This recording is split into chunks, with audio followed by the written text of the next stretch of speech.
Greetings, citizens of the free world. We are toxic cops. We exploit those police officers who tarnish the shield and violate our civil rights. The need to film willful police misconduct is propelled by officers whom are abusive and blacken the eye of good law enforcement. Now, as a case in point, let's look at an incident that happened April 29, 2011. A respected Bogotá police officer, Regina Tasca, is punished for taking defensive action against fellow officers Sergeant Joe Rella and Sergeant Chris Tybalt. April 29, 2011. As the officer in charge of the situation, Officer Tasca, seen here in photo, followed the Bogotá Police Department's use of force policy to the letter by intervening to protect the victim from a criminal assault committed by an officer, Sergeant Joe Rella, from another department. Well, too often we show you cop beatdowns caught on tape, but this one is different. It's another cop who intervened, and now she's about to get fired for it.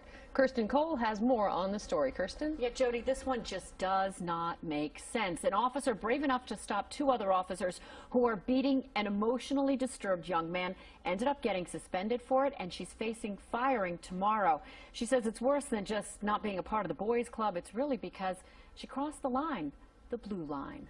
It's hard to listen to a mother, Tara, screaming for police to stop punching her son on their front lawn.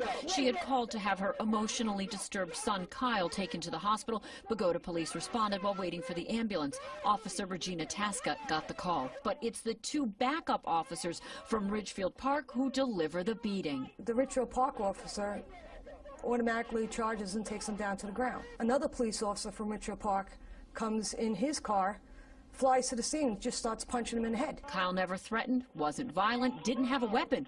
Eventually, Officer Tasca was able to pry the punching Ridgefield Park officer off Kyle, as seen in this picture taken by his mom, who later commended Tasca. I appreciate you protecting him when the officers attacked him.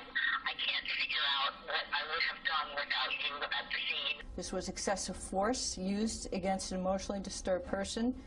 This was an unlawful tackle.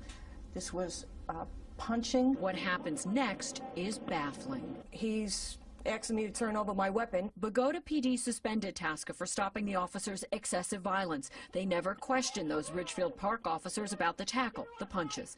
Kyle was taken to the hospital, his bruises documented, but no charges were ever filed. Officer Tasca says the real reason why she's being called out on these charges, because she crossed the blue line. She refused to support another officer even when his actions turned violent.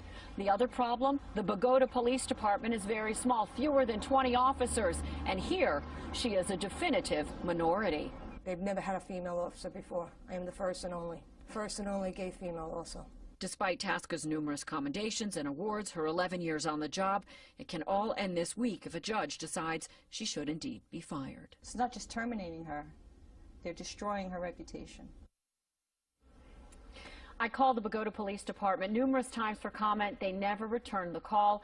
And Ridgefield Park Police confirmed the two officers caught on tape delivering the tackle and the beating were never investigated or disciplined, Jody. All right. Do not be intimidated and keep the cameras rolling, because remember, according to the courts, it's your right to film police officers while performing their public duty. Thanks for watching. God bless you, your family, and God bless America.